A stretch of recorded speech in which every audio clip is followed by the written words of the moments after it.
Tom Atkinson and I play guitar and sing in Vice. Hello, I'm Connor Summers. I drum in Vice. Hello, I'm Aidan Lord. I play bass and do Cookie Monster vocals in Vice. Yes. It is very good.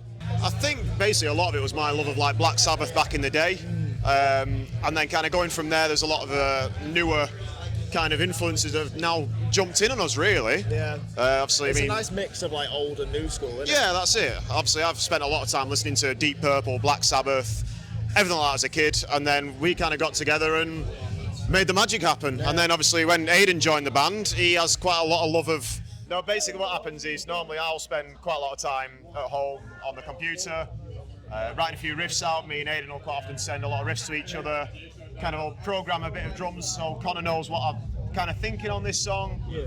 Then we get into the rehearsal room, Connor does something completely different to what I want him to do. Completely, yeah. And then we pretty much go from there. Especially in the second album, we've really been bouncing ideas off myself and Aidan a lot more. And it's been a really good experience, hasn't it, really? Yeah. I mean, it's nice to go into rehearsal room and go, right, we're doing song 13, and we all know it inside out, and we can all play it and get to the end and go, oh, okay, well, there's a song. Then, how do we change it from there? What do we do, how does it improve? Are we... How long have you been in a band then? This lineup now, Oh, God. 2017, so... 2017 was the first show with Aidan. We did exist before. Obviously, myself and you have been together for probably Since 2014. 11, 12 years, something like that, at least. We started doing a few cover shows here and there, That was 2013. it. I remember I watched him in a band one day, and basically I decided I liked him as a drummer and poached him. It's pretty much what happened. I didn't poach you. I asked if you wanted to join. Yeah, you He asked said, yes, politely. that's fine. Yeah. You didn't realise who I was then, did you? You were like, I don't want to know this guy. I was like, who's this tall, lanky guy? I'm like, oh, you're alright, he can play guitar well, so mid. Great. Maybe there's something here. Me and Aidan were both still working full time in the background, so we didn't really have much extra time to write, did we? No, a lot of the album which came out last year, there was a lot of ideas which floated around during the pandemic sort of time, and it gave us a lot of time to sit behind the computer and maybe, to a certain extent, overanalyze riffs a little bit too much. You've got that much time just going, obsessing about things, whereas when you're in a rehearsal room and you just get on with it, then it's much more creative. But I think a lot of the trouble that we had was we actually finished writing the second album before the pandemic hit, so we were ready to release it. And then we started listening back to it as lockdown went on, and we kind of went, don't like this anymore. Yeah. So we ended up rewriting the whole album. Yeah. And we were quite happy that we did, really. Yeah, I'm really glad we did as well. That was it. It was obviously horrible, like it was for everyone else with the pandemic, but we didn't have the luxury of, being able to do a lot of gardening, for example. It was a weird headspace though, wasn't it? Yeah. That kind of timeline. It's just like, Especially for you, because you're literally in the middle of nowhere. yeah, it's just really like isolated. and Vanished. properly. So It's just like, I guess it's breaking through that level. Obviously you can do lots of different shows at different levels. Obviously you get quite a few festival slots in certain festivals. They can be smaller festivals, you can be quite high up a bill. Obviously the bigger festivals where you're a bit lower down or on a different stage, which obviously is still incredible for newer bands. But I guess it's just trying to get that right breakthrough, finding the right person to book you. Yeah. And obviously once people see your name on the kind of festival tours, more and more people book you. And I think it's just, we need to be a bit more active in the first place because we've had a bit of time off because someone behind us is a new father now. yes. that was October, 10 months ago now, so crack the whip, let's get back to it. He's on chimneys by now, isn't he? Yeah, probably. So he's had enough, but yeah, we're hoping now, obviously, we can get back out on the scene and actually tour the second album a little bit and even maybe start finishing the third one. Yeah, man, we'll get on it. The whole thing with the marketing these days has changed dramatically. Yeah. It used to be release a full-length album, go out and tour it. Well, now a lot of people, it's just single play. There's not a lot of bands that do albums, full length anymore, is there? Right. It's all YouTube releases, videos, etc. So You've got to stay relevant. You've got to stay relevant all the time. I think that's the hardest thing now, is there's that many bands out there pushing content all the time. If you're not in the top 5% of those bands, you're not going to get seen by anyone. If you're not dedicating the time to social media, you're just not going to get seen. there's a lot of bands out there that absolutely nail the social media. Like, it's amazing how. I mean, so we'd love to be doing all the updates this weekend, but there's no internet, so you're kind of lost in a void for this weekend. It's which one of is those things, fantastic isn't it? because you get to actually speak to people. You know, you meet loads of new people. You meet, you know, kind of your heroes and etc. But yeah, we need to. I mean, to be fair, actually, Connor's awful with technology anyway. I texted him like 3 weeks ago and he replies going, okay. I'm like such a hermit with that Yeah. kind of thing. It's awful. I'm like a 50-year-old trapped in like a 30-year-old's body. Like, honestly. Sorry, man. Yeah, You're like a 50-year-old trapped in a 30-year-old's body. pretty much. Yeah. I'm not like 70 because you don't understand what a text is. I do. I know. Yeah, thumbs up. I'll just reply with a thumbs up and that's it. Bandcamp's better. I mean, they do still take fees, even like on the Bandcamp Friday. But out of all the ones, like, you know, there's a lot of the other big brands that are out there, Big Cartel or other shops and that. But Bandcamp's definitely the one that responds the most.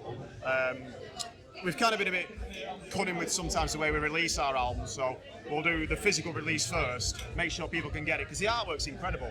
You know, we get Very Metal Art, we get Andy to do it every single time, and he never lets us down. And you want people to see that. You know, you don't want them just to. I'm a big believer of having this, you know, actual CD in your hand where you can look at the artwork, look at the lyrics, look at the bookwork. So it's kind of, it gets lost in streaming. That's it. For some reason, we're very sentimental and free. Yeah. So, I mean, there's nothing worse than buying a CD at a show and then trying to take care of it, and then you get home and find out you smashed it. Yeah. It's just the usual procedure, isn't it? Finals are worse. Yeah. man. But yeah, I mean, it's definitely the streaming's catching up again a bit now. Obviously, it just depends on how it goes, really. I hope that people stick to buying. You know, this big rave about vinyl now. I kind of prefer people to stick doing that because physical releases are much better for bands such as ourselves, and you kind of see a bit more of a return with it. Whereas with streaming, it doesn't. We were supposed to, but COVID screwed that up for us royally. Yeah. We were supposed to go into Europe with Blaze Bailey for a good few weeks, but. You know, I mean, we're all really good friends with, you know, Blaze and obviously the rest of the band, Chris, Luke, Carl, Martin, known them for absolutely years. So we're all really looking forward to it. I mean, Chris wasn't, because it meant he had to put up with us for, you know, 2 or 3 weeks. So he wasn't happy, but obviously, that kind of blew it out of the water. And I guess we lost a bit of the momentum there, because everyone did with COVID. Yeah, I mean, the carnets are getting a lot easier to use now. There's a lot more things that are happening and making it much easier to actually get everything sorted. Whereas compared to when they first came out, they were just a nightmare. No one knew understood what was happening. Right. So all the queues at Dover, and then you get there and you kind of have your carnet and they go, all right, yeah, where's that letter? And it's like, this is just what we've been told to bring. And obviously then there's the issue with obviously then merchandise, you can't take that over, you've got to declare it, and obviously all the benefits of the EU just went royally. You know, we'd probably be able to still do it because we have got a decent following in Europe, but it'd be difficult now. Yeah. But I mean, fingers crossed, probably not this year, next year back out into Europe, do what we need to do, because we've got a lot of good fans over there, a lot of nice places to stay, and lots of nice beer to drink. Oh yeah, especially in Belgium, definitely. Very nice. My first time here at the festival, like regardless of playing or not, it's my first time here. And it's just really nice to be asked to play something like this. You know, to be like Aki was saying, you know, there's a reasonable following behind us, so it's nice that people are thinking of us when they're putting things like this together, and you know, giving us the opportunity to. Yeah, man. I mean, we come here pretty much every year, don't we? Even as, you know, as just ticket holders, whether we're in guest area or if we're just in general. And we always have a really good time, don't we? So to actually be asked, you know, to come and play at a festival like this, where we know that the following is fantastic, everyone around here is lovely, doesn't matter what happens, someone's always going to look after you or, you know, have a good time.